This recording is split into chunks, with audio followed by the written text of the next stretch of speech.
Hello, I'm Arik Korman, Communications Lead with the Investing in Student Potential Coalition, Communications Director at League of Education Voters, a member of the Coalition Steering Committee, and the parent of a fifth grade son in the public school system who requires special education services. If you're not familiar with us, Investing in Student Potential is a statewide coalition working with families, educators, and leaders to design an education system that gives every learner what they need when they need it. Our website is studentpotential.org. We believe Washington State needs to assess and adjust how we accommodate and support the diverse and complex needs of students in public schools. Human potential is our state's most important asset. When we design schools and learning to be accessible and inclusive, we reach the greatest number of learners and ultimately benefit from what they can later contribute to our communities. Our vision is that every individual thrives in a learning-friendly environment where they feel safe, supported, and challenged. Welcome to our webinar on compensatory education and extended school year opportunities for students. Given the current school closures and the end of the school year, we are starting to get more questions and concerns around compensatory education and extended school year opportunities for students. Families are seeking clarity regarding which options they have and how to go about accessing those options. Our presenter today is Rose Spidell, Senior Education Ombuds with the Governor's Office of the Education Ombuds, or OEO.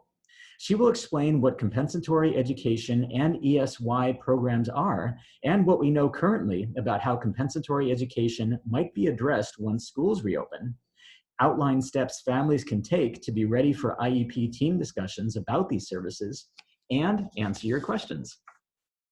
A couple of housekeeping items before we begin. You'll notice a Q&A function at the bottom of your screen. This is the space for you to submit questions to us. As always, feel free to send any feedback about the webinar quality to us on the chat function or at info@studentpotential.org. Rose Spidell works as a Senior Education Ombuds with the Office of the Education Ombuds, OEO. Rose joined OEO in 2012, drawn by the collaborative nature of the work bringing together families and schools in support of students. In her role at OEO, Rose works directly with families, educators, community professionals, and other government agencies to find solutions to support students. Rose grew up in the northeast corner of Washington State. From there, she gradually moved further afield, completing her undergraduate degree in Walla Walla at Whitman College, working in Japan, studying in Guatemala, and earning her law degree at New York University of Law. Rose feels fortunate to bring the things she learned back home and to use her education to help make sure the doors to learning are open to others. Welcome, Rose. I will stop my sharing so that you can start yours. Thank you, Eric. I appreciate that nice introduction, and I'm so delighted to see we have a number of folks here with us. I will go ahead and share my screen. I hope this process works. Just a moment. All right, let me start the presentation back at the beginning. Are you seeing the presentation there now? I am. Okay, and let me make sure. It appears from my end that the captions are still turned on. Do you see them? Not yet. Not yet. Let me click that button. Okay, there we go. Yes. That is working. Okay, and as Eric said, please feel free to Q&A, add questions as we go, share feedback by chat. We love to hear what's helpful, where we can improve, and how we can make these trainings as accessible as possible to everyone.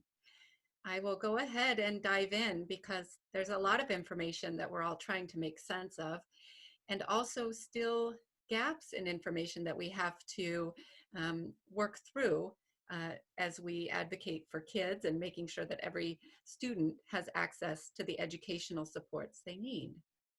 So we're going to talk about specifically today, I am going to focus on students who have IEPs, individualized education plans, and receive special education.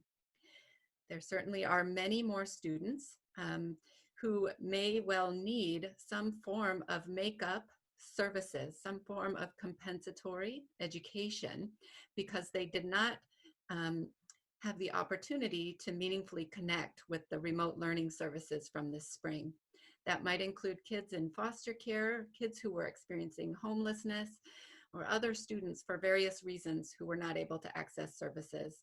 For this hour, though, I am going to focus in on students with IEPs. Be glad to try to answer questions more broadly if folks want to contact us. So let me say who we are and who you might contact for follow-up questions. As Arik mentioned, I work at the OEO, the Office of Education Ombuds. We are a small state agency created just over 13 years ago, 14 years ago, and created in order to help reduce and eliminate opportunity gaps, to make our public school system work up to its promise to serve every child in our state. We know that that's not happening. We know that our system continues to be infected by systemic racism and by bias against individuals with disabilities that influences the day-to-day experiences of children and their families. We have a lot of work to do to take that out of our system, to fundamentally shift the way we do a lot of things. And we're hoping that our work can be guided by principles of racial justice and disability justice, so that students can not just get in the door, but that they can really be well served and that they can have a love for learning when they're there. So let me continue on. The next thing I want to share just briefly is the way that we have done our work in terms of the type of functions that we serve. One, as Arik mentioned, is working directly with families and educators. We've called it casework. It's sort of our direct conflict resolution work.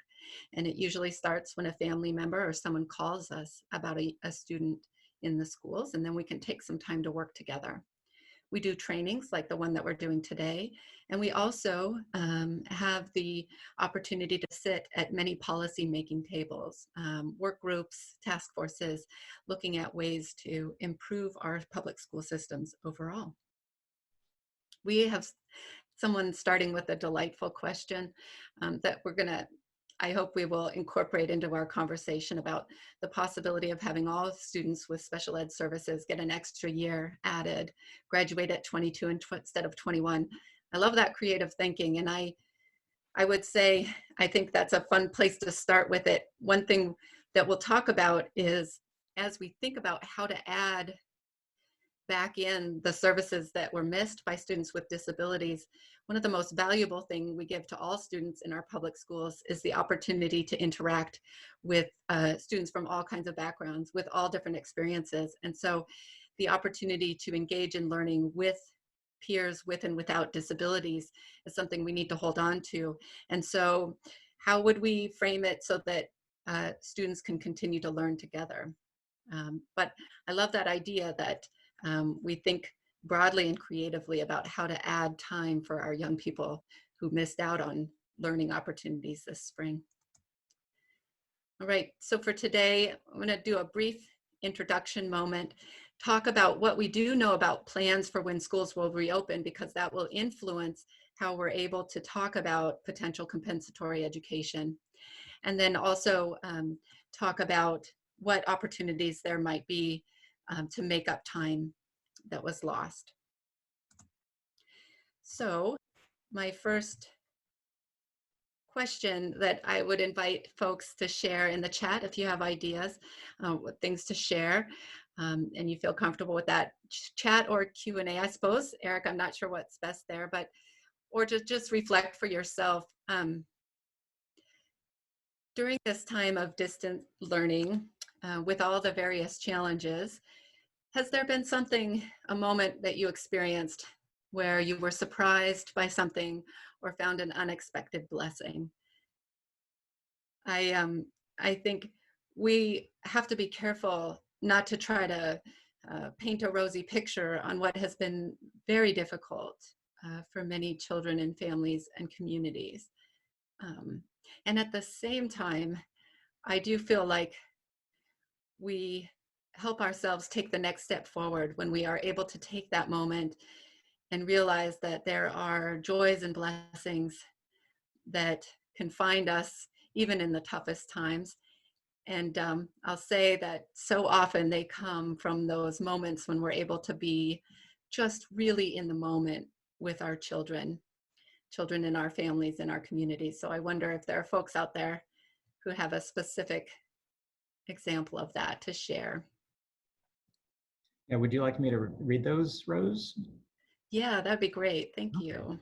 Yeah, one person said, our child has a lot of regression. And someone else said, for most parents, this experience has been overwhelming. For families in the disability community, we already struggle to access proper services in normal times. So where would we even begin to understand how to recoup services for our kids with disabilities? And I know in my case, with my son, who also has autism and ADHD and anxiety and reactive attachment disorder, it's been really hard for him to connect with people during this time. Yet he was able to laser focus on specific tasks that he liked, to the point where I couldn't even get him off the device when it was time to eat. So those are some experiences I had. Right. Thank you, Arik. And I think these comments just really remind and highlight us that let's not be too quick to jump out of the difficult reality that we're faced with, and the challenges that families have had. One of the families here points out, right, if we're going to have this conversation about how can we help students catch up for those 3 months that they missed out on services, are we just going to pretend that they were getting what they needed before that, right? Are we going to pretend that we did not have gaps that were significant and needed attention even before schools closed down? We cannot. This is going to be a challenge. Hopefully, as we kind of go through the slides today and get towards the end, what I aim to leave you with is certainly no quick fix, as you will no doubt know is not hiding out there somewhere. If it had been there, you all would have found it. But some specific concrete ideas that we can start to take notes for, prepare for ourselves for with these conversations, and try to push the conversation forward when we're able to sit down around the tables with IEP teams and focus in on where is this child right now? What are the individual needs right now? Where can we build from right now? And how do we keep our eye on the goal of having them able to engage with and learn with and access the content of the general education program as much as possible, and make progress that we could and should reasonably expect from each individual student. And I thank you. I see we have some additional comments coming in about seeing some progress as you got to watch your child at home.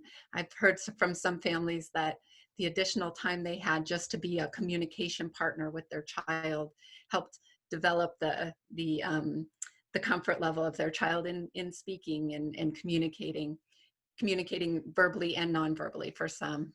So thank you. And we definitely can share out the slide deck after this. Okay.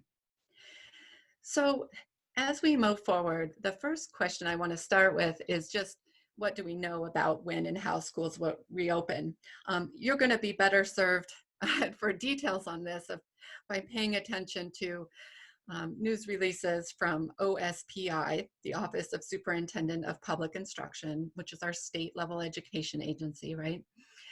And also, very critically, by paying attention to any communications from your school district directly. So, I imagine many of you have already heard this and have been staying tuned as closely as you can, because you need to know to help prepare yourself and your child. What you will have heard is that, as a general statement, the state expects that school districts will reopen buildings. They will return to in-person classes, and as long as and in a way that is consistent with public health guidelines. And so it will depend on where the district is located, where the county is with their phases toward reopening. It will depend on a lot of details in terms of how many students are in each of your schools, what kind of issues the district might have with staff who might be at risk if they were to be in an in-person setting. And so it's nice to hear we expect and hope and plan to have schools opening and with in-person classes, but the details of that remain frustratingly unclear. And I think that is true for families, and that is also true for teachers and for the administrators who are trying to pin down those details. So how practically might that look? The state has said that many decisions about how this will happen will be made at the district level. And that means each district independently making decisions consistent with public health guidelines about how to make this work. It could include split or rotating schedules with some distance learning at home, some phases with distance learning and in-person in phases. If it gets to a point where a district really has to close down in-person learning again, would be distance learning, hopefully with improvements from learning from the first iteration this spring. When we do go to school, we know there are going to be some additional demands on young people and the adults around them with wearing face coverings, with checking for symptoms, and following those social distancing guidelines. We also know that these additional requirements must include appropriate exceptions for individuals with disabilities who are not able to wear the face coverings, who may need significant support to understand and follow social distancing guidelines. So what is that going to look like in each individual school district? What is a school district going to prioritize as it figures out what this looks like? Here's where I really would like to encourage as much as possible, if you're not already somehow in communication with the leaders in your district, to encourage you to think about ways to reach out to them now. Because right now, school districts are trying to figure out the details of this. And as this slide explains, who will decide? Well, our state, OSPI, has published general guidelines, leaving most decisions in the hands of school districts. So if we take another brief moment to share in chat or Q&A, what are some ways that we as families, community members, parents can share concerns, ideas, perspectives, and priorities about reopening plans with your individual school districts? Are there folks there who have already engaged with reopening planning in your district? Are there others out there who have been thinking about how you might do that? Anybody with ideas to share in chat or Q&A?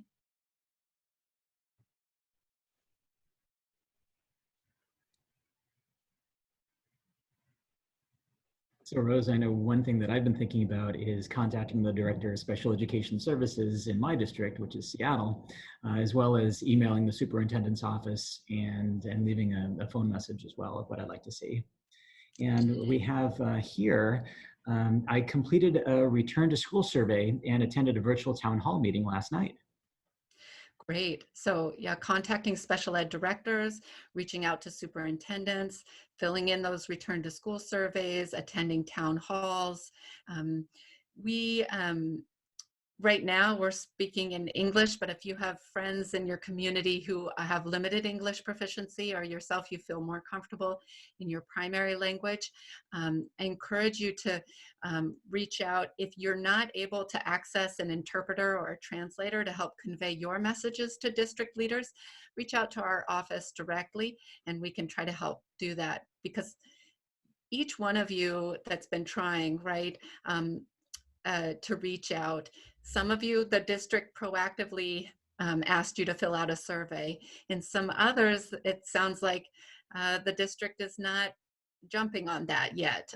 Maybe you're not getting the sense that they want to hear from you. I think sometimes we're hearing, look, they're going to be trying to process a whole lot of information, so will you just let us alone, please, right, for a little bit. I think that's risky because it will be so difficult for any school leadership group to really anticipate how their decisions could impact individual students and families if they don't get a chance to hear from you. So please do keep trying, and I will, at the end of this slide deck, there is information about contacting our office, and I also will put our general 297 1-866-297. Here, I'm trying to type and not doing very good. 2597. That is 1-866-297-2529. Oh, goodness gracious. You know, when I try to multitask, I don't do very well. I'm going to highlight our contact information at the end of this. You can also find us at oeo.wa.gov. Okay. To see if we can help come up with ideas for how to encourage school districts to connect. All right. And the answer, we'll show that contact info at the end of the slides here. So as we go through this, right, so districts hopefully hearing from you, and one of the things that they're going to need to be thinking about is not just how do we open in September or late August, right? But we've been hearing, you've been hearing, I heard that when schools reopen, we'll go ahead and talk with you about whether we missed the opportunity to provide services in the spring, whether we tried and it just didn't work. And so do we need to do some makeup work? Do we need to do some recovery work to catch back up for students who were not able to connect with educational services during the closures? So what do we know about what those opportunities to make up for learning time will be once we get back? Well, we keep talking about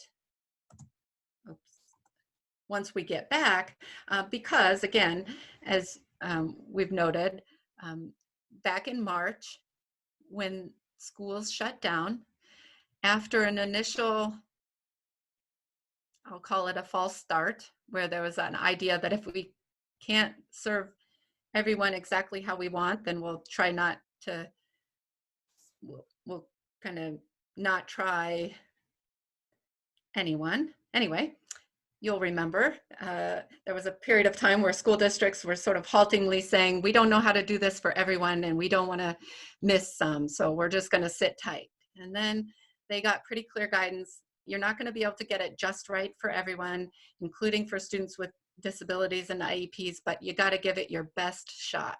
You got to do what you can. You got to focus on the individual needs of students. You do need to provide special education services. It won't look exactly like it does when you're in school. And be ready, because we know that you won't be able to do it exactly like when you're in school. So when schools reopen, we will have conversations about compensatory services, about making up for those services that you're just not able to provide during these school closures. And so this is what we had heard back in March, right? We're closing down schools for everyone, but we are going to do what we can to provide distance learning for everyone. It's going to look different. So when we get back, we're going to have to check in and see, do we need to do some makeup time? So what does that mean? Whoops. Sorry, let me go back one. Uh-oh, folks, I apologize. Are you seeing me mess around with my screen and get booted out of presentation mode? It's okay. You might have to turn on your captions again. Okay, let's do that. Here we go. Yep, you're on.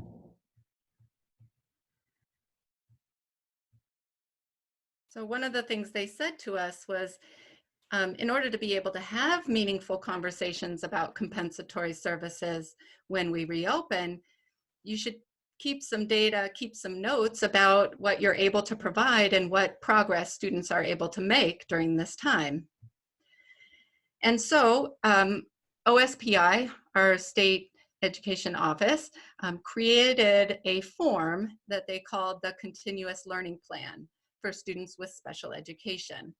They were very clear that it was optional. School districts could use this form.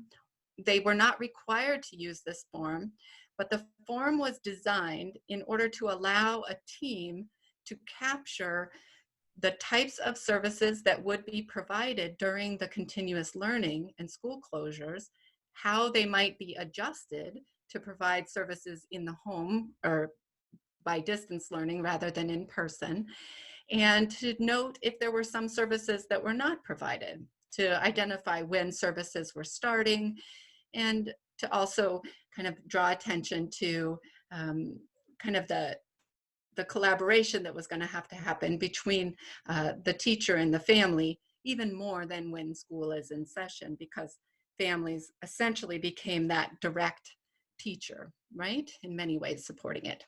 So the continuous learning plan, some are hearing of it for the first time today. And again, it was described by OSPI as optional. And in our state, we have nearly 300 separate school districts. So there were approximately 300 separate jurisdictions deciding whether or not they wanted to use a continuous learning plan. Some of them did. And they used those plans to document what services were going to be focused on or provided and how. So do we have some folks that did get an invite to a continuous learning plan? If you want to weigh in. I know I have seen some, definitely. I know that some families were invited to meetings. I know also that there was a fair amount in variation in how those plans were developed. Some families felt like they were sort of focusing in on just one or two services or goals, and others saw those continuous learning plans really flesh out a pretty comprehensive set of services and connection. Sometimes those plans included time for what we're hearing is called synchronous learning, learning at the same time. So like I'm with you talking right now and you're watching right now, that's synchronous. And so teacher to student would be on at the same time.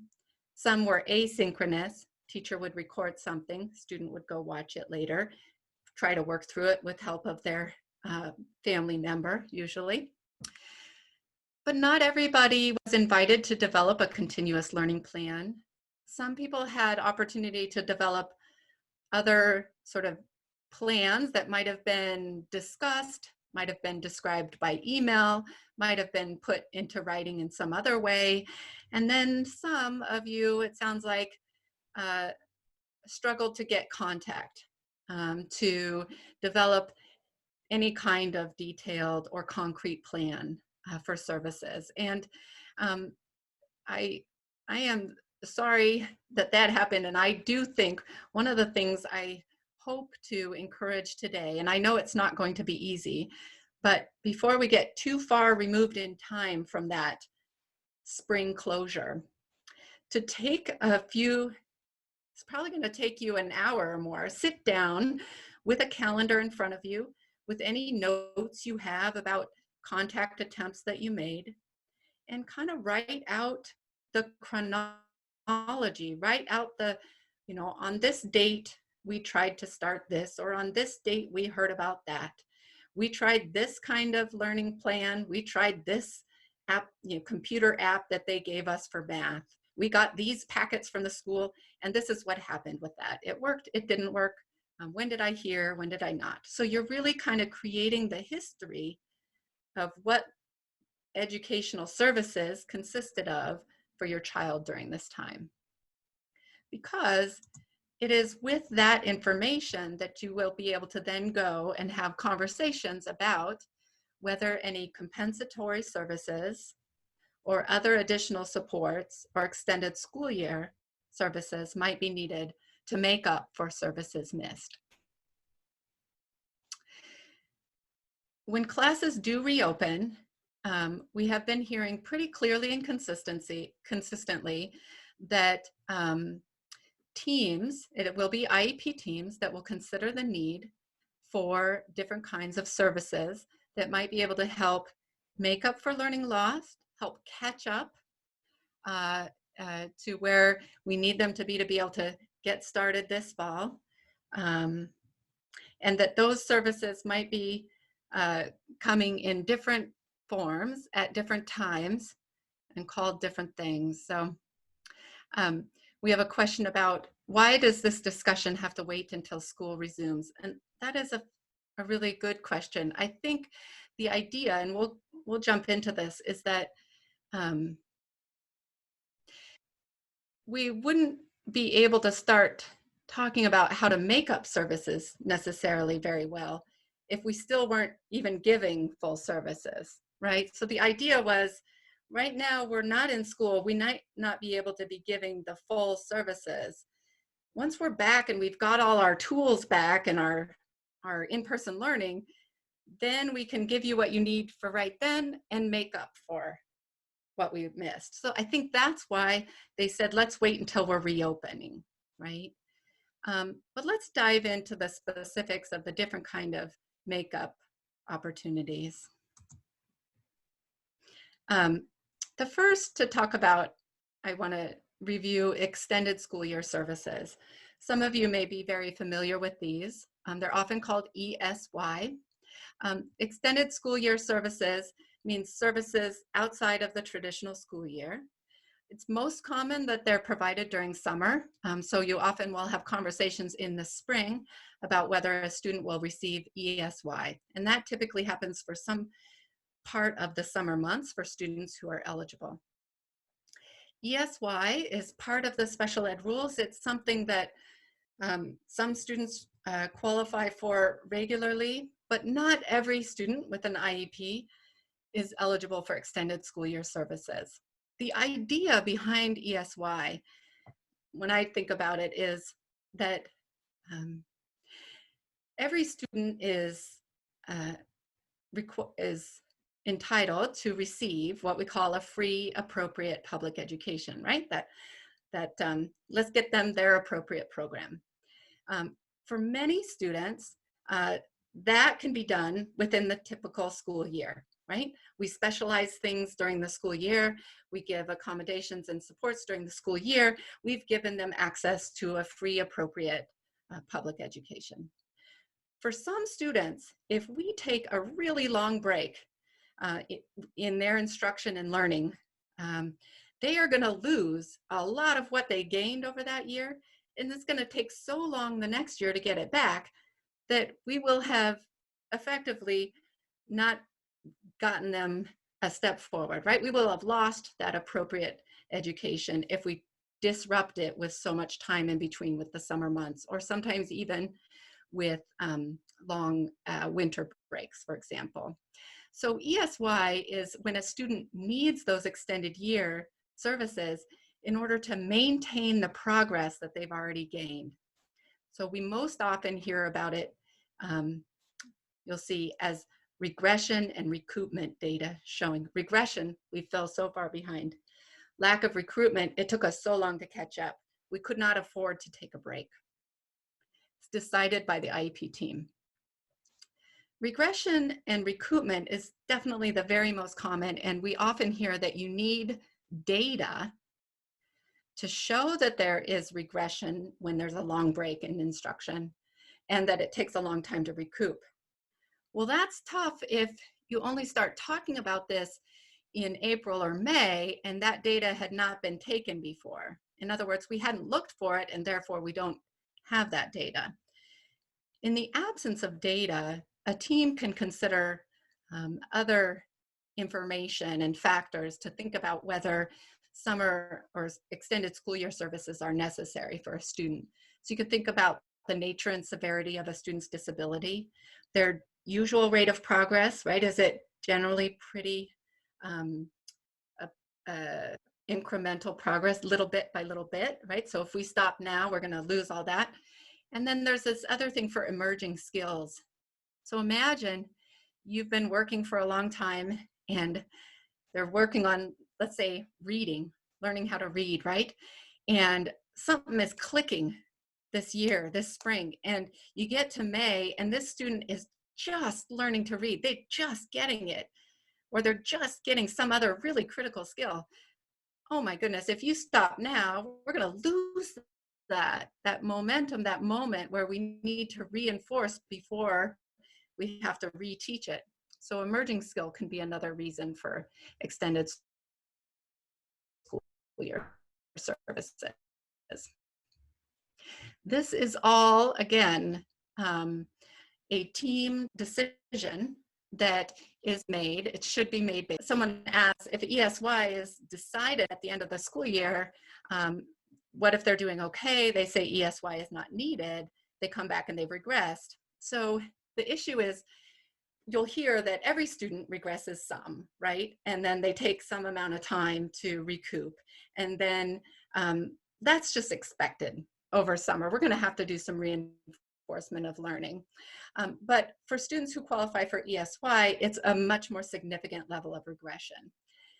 It is often a decision by an IEP team that is put towards the summer.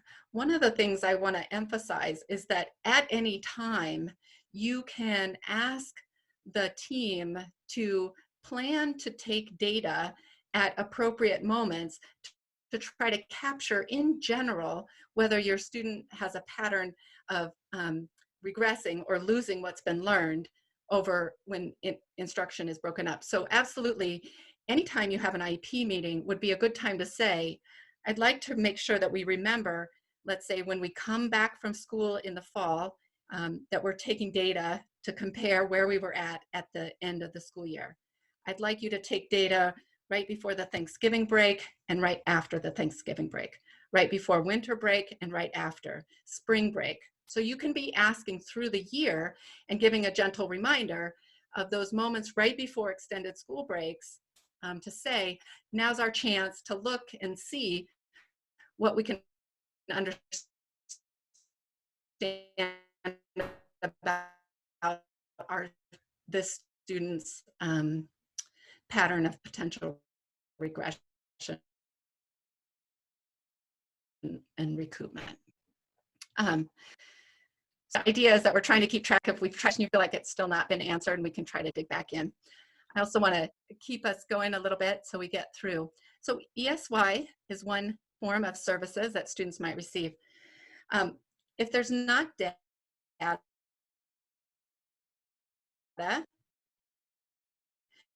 you can ask the team to think about things like, in general, have we seen, is this a child who during the learning process needs regular reinforcement and reteaching in order to maintain the skill and build?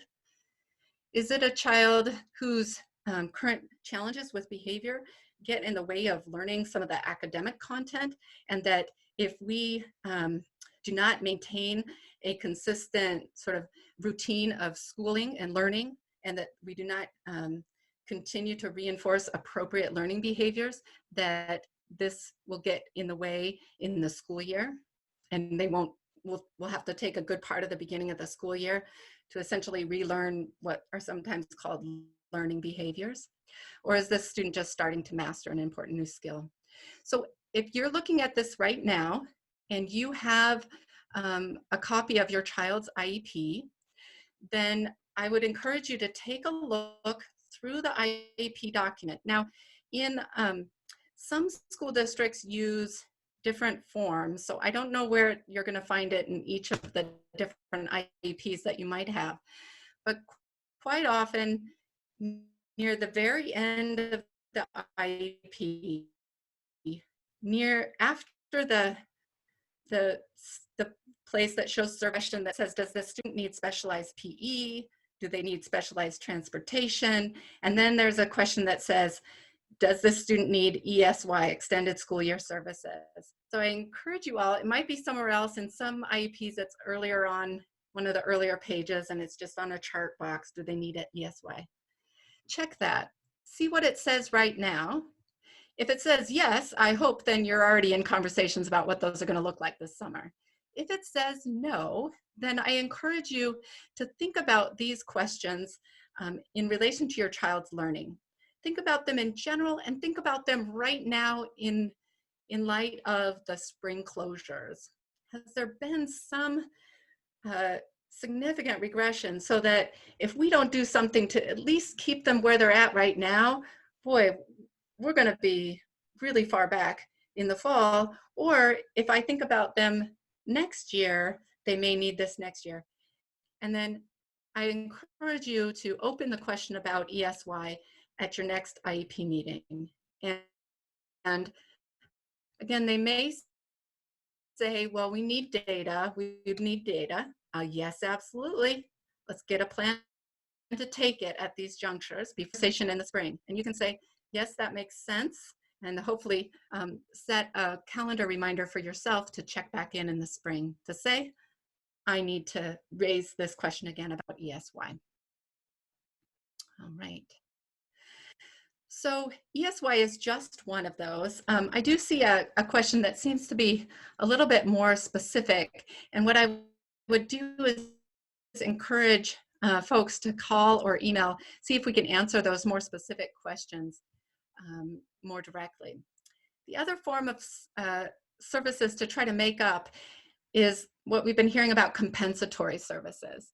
Before the school shutdown and all that, mostly we heard about compensatory services. You would hear about them if a family had filed a complaint and said, hey, look, last fall my student did not get any of their speech services because the district didn't have a speech therapist or they just weren't there. They were supposed to get these services. We all agreed they were supposed to get these services and they didn't. So I want you to make up for that. Other times, you know, there's some disagreement on a point, but ultimately, if a parent files a complaint and OSPI says, yeah, you know what, they should have been given those services, they weren't. So we are going to require the district to make up for that, to compensate for it with compensatory education services. You're going to have to give some number of minutes. A lot of times, let's say if a student was kept out of school when they should not have been, and they missed 2 weeks of school that they shouldn't have, and they should have been getting their specialized instruction, their specially designed instruction. When they're doing compensatory education, a lot of times OSPI would say, look, you know, it's not going to be hour for hour or day for day. A lot of times it comes in the form of individual tutoring.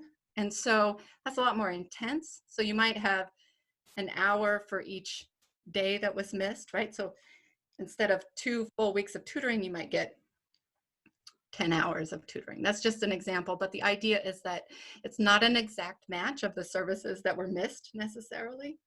And it generally comes outside of the school day. Around the closures, one of the things that's really different, or I think many folks feel is different, is that in a lot of instances, it's not because districts didn't want to provide services or were not trying to, but just practically it wasn't possible. There certainly will be situations out there, and I expect some of you are feeling this right now, that the district could have been providing more than they did during the closures. And so that might definitely be part of the conversation. But let's say you got to the point where you all felt like you were doing what you could with what you had, but it still wasn't enough. You should still be able to have these conversations about what's it going to take, because it's about the child. It's not about who's at fault here. It's about what the child needs. So compensatory services, just like ESY, it is a conversation that probably needs to happen for every student who has an IEP, to check in and see, what did we miss? What do we need to do? It is a conversation that happens in the IEP team process and that the IEP team decides. All right. When teams get together to decide this, you are considering this on an individual basis. So one of the things that's come up, you know, districts, they're going to have a lot to do when schools reopen. They're going to have additional demands for meeting social distancing and public health guidelines. They're also going to need to address all of these individual needs for possible makeup services. And so there might be some desire to be able to kind of take care of it all at once and say, okay, we know kids with IEPs missed out, so here's what we're going to offer you to make up for that. And they'll have maybe 2 or 3 options. If one of those options works for your individual child, great, but 2 or 3 options is not going to work for every child with an IEP, and it's not individualized and tailored. And really the charge is going to be to look at each individual situation, case by case. What impact did the missed instruction have on the child's progress and where they're at, right? And then do we need to make up for that? Those making up for it, how are we going to tell if we need to make up for it, right? First of all, we're going to have to get some sense of where they're at now. So now might be right when we get back to school or right before. And then hopefully we have some data that tells us where they were right around the time when schools closed. We've got to compare that and see what it looks like.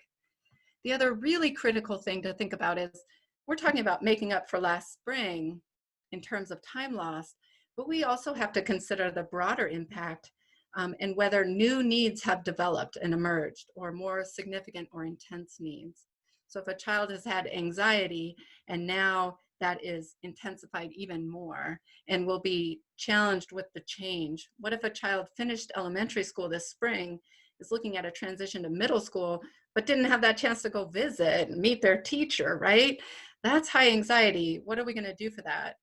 Not to mention that, like we said earlier, there are going to be many new expectations around how to meet public health guidelines. We've got to make sure that we're giving appropriate instruction to each child about what that looks like. And guidelines are very clear that that is not to be a reason by itself to exclude students, but rather to figure out how we help teach that. So we might need to add services. So then, and I know there are many questions, and I'm going to open up that Q&A after just one more slide and really focus in on your questions. But so earlier someone said, why do we have to wait until schools reopen to talk about compensatory services? And I think I was saying one of the reasons is that it makes more sense to talk about making up for lost services if we've gotten back to the place where we're providing full services, right? Okay, you got your full service plus. I am afraid that because reopening will not be complete, there may be students for whom they're not yet back at full services in September. So there will be some complicated conversations about how do we get as close to full for now as we can, maybe add on some bits from what we missed in September or in the spring, and know that we're going to need to have this conversation next spring. We're going to need to look at next summer. We're going to need to think creatively like the person with the first question and answer of why not add an extra year. We're going to need to think broadly and on a longer time frame for fully making that up. At the same time, making sure that we do not give ourselves an easy out and say, oh, it's too hard to do it all right now. We really need to dig in and say, how can we offer a full, free, appropriate education to each child right now? So for example, I heard one parent say she knows her district is considering some students would go on, a couple days a week, another group of students would go other days, right? And then maybe they have a day for cleaning. And so she said, well, I'm going to ask if every day that the school is open, my child could be included in the group of students that are there because they effectively were not able to access the services in the spring. Makes sense to me. If it's safe and works for her child and that they can work that into their plan, then you could prioritize that access to in-person instruction for those students who were not able to access it during the closures.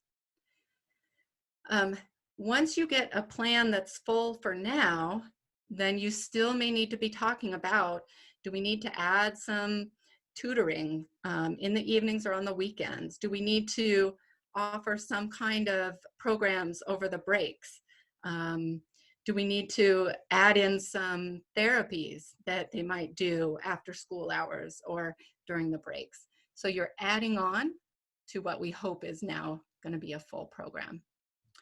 So let me pause for a moment and give a little more attention to some of the questions. So we have some great questions coming up around, well, thanks, Rose. That's all nice and dandy, but I'm in an actual IEP meeting and that's not how it's going. So what can I do if I'm in an IEP meeting and I am encountering a response that does not seem consistent with these rules, that seems to say no to this and that without a clear reason, and does not seem to be providing those or following the process for ESY.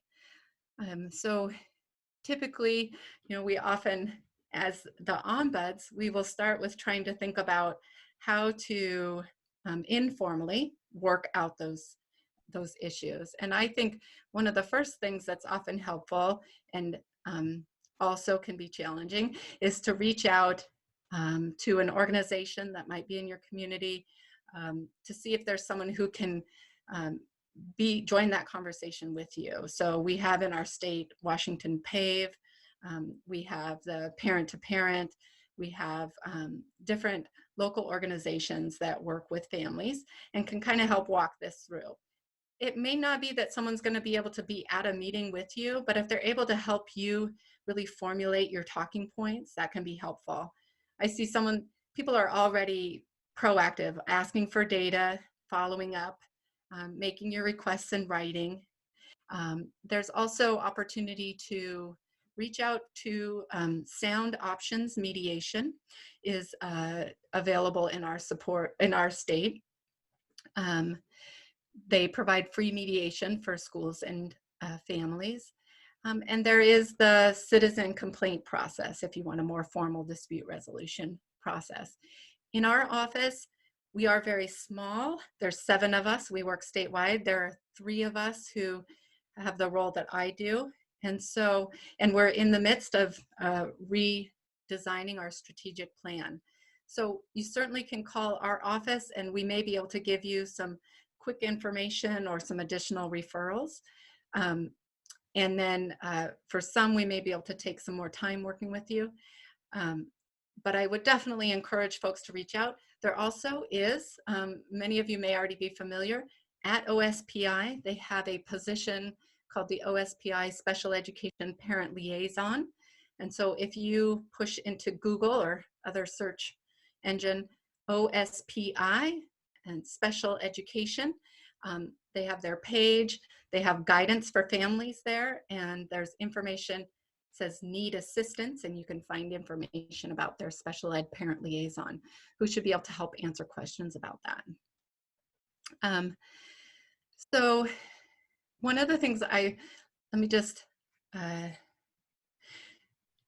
the other thing to help with these issues is, and it sounds like some of you are very well on top of this, is documenting, right? Taking notes as close to the time that it's happening as you can. We're still fairly close.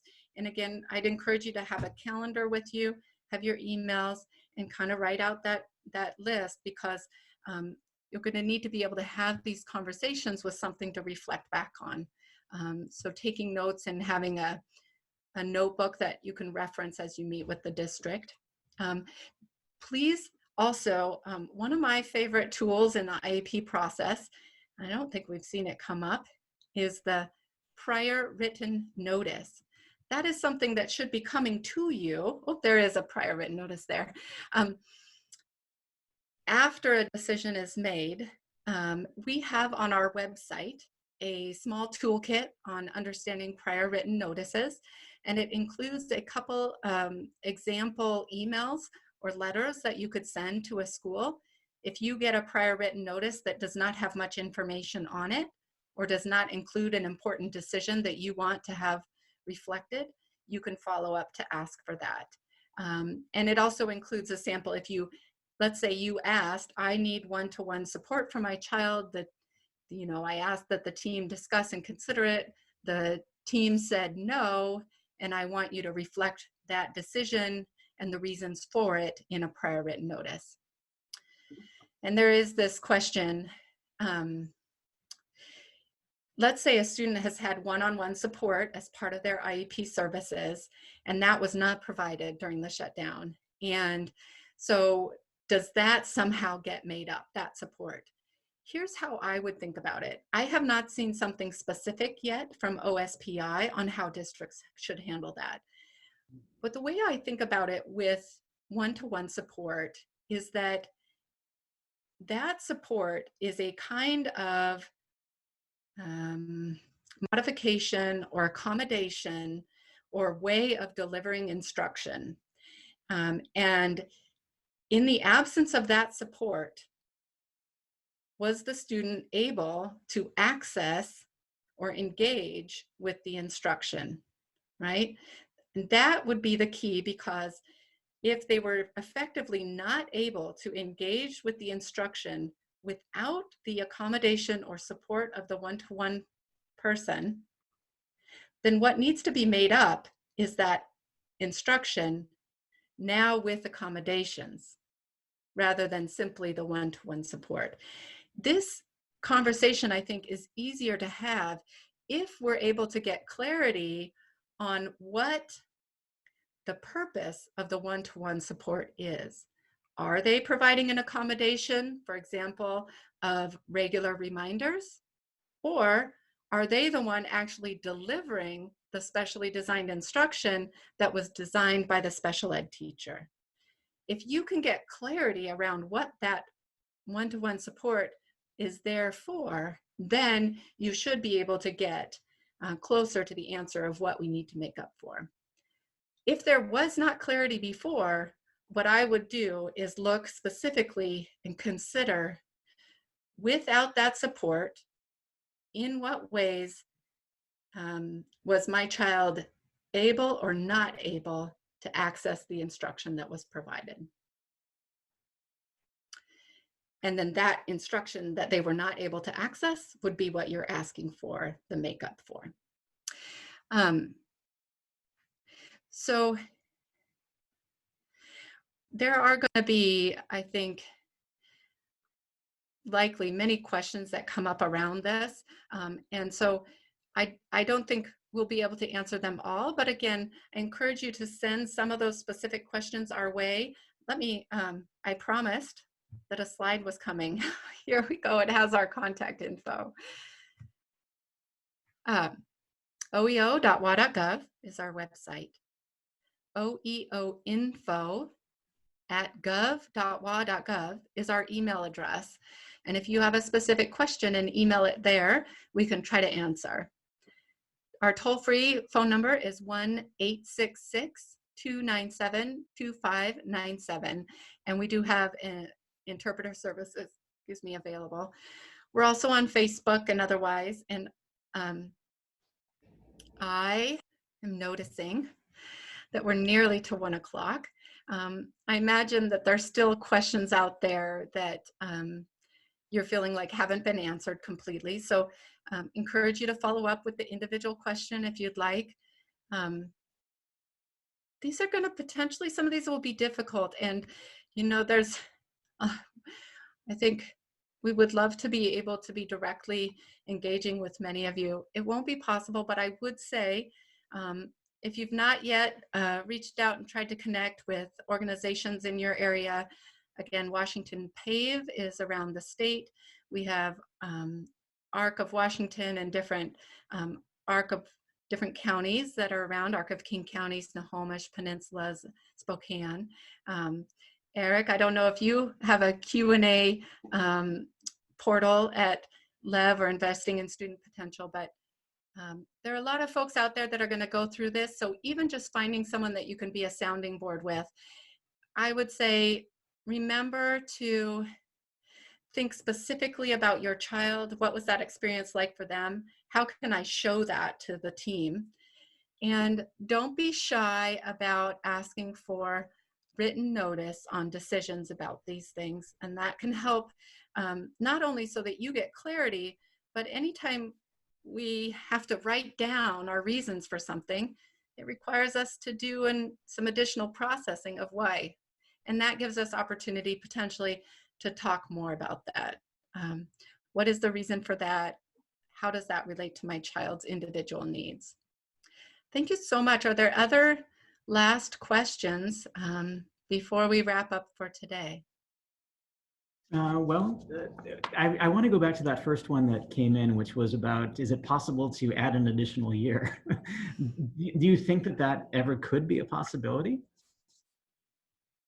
Well, it's really interesting to think about. I would not be surprised that over, let's say it takes us longer than anyone wants to really get control over the spread of the coronavirus. And that in order to keep communities safe, we do need to really limit our time together in enclosed spaces with large groups of people. Well, did I just describe school, right? Enclosed spaces with large groups of people.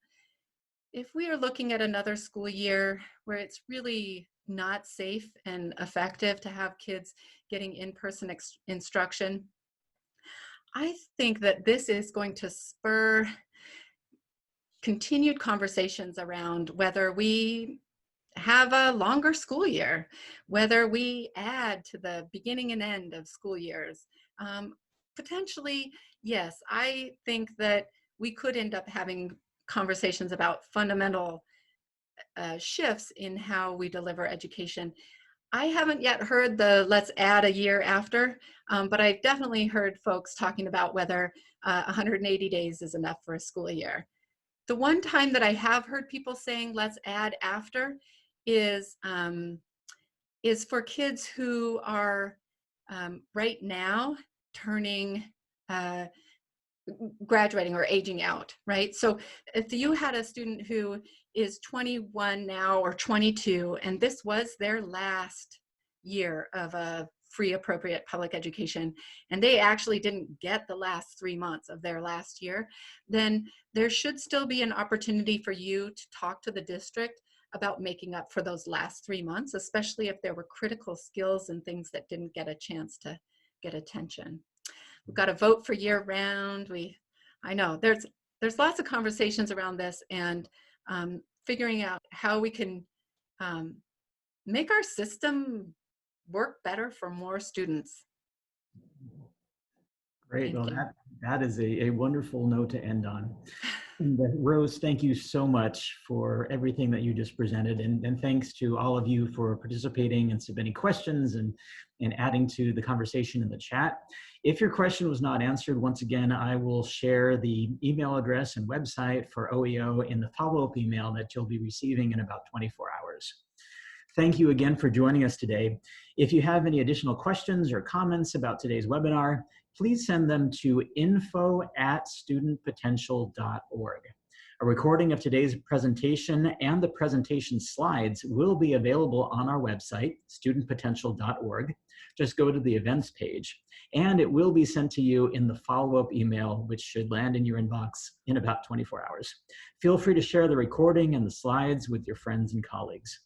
If you would like to learn more about investing in student potential or join the coalition in case you haven't already, please visit our website, studentpotential.org. Thank you again for attending. Each one of us has the right to feel safe and valued. Together we'll fight for a world in which true educational and economic equity exists. May you and your family be well. And Rose, thank you again for everything. Thank you.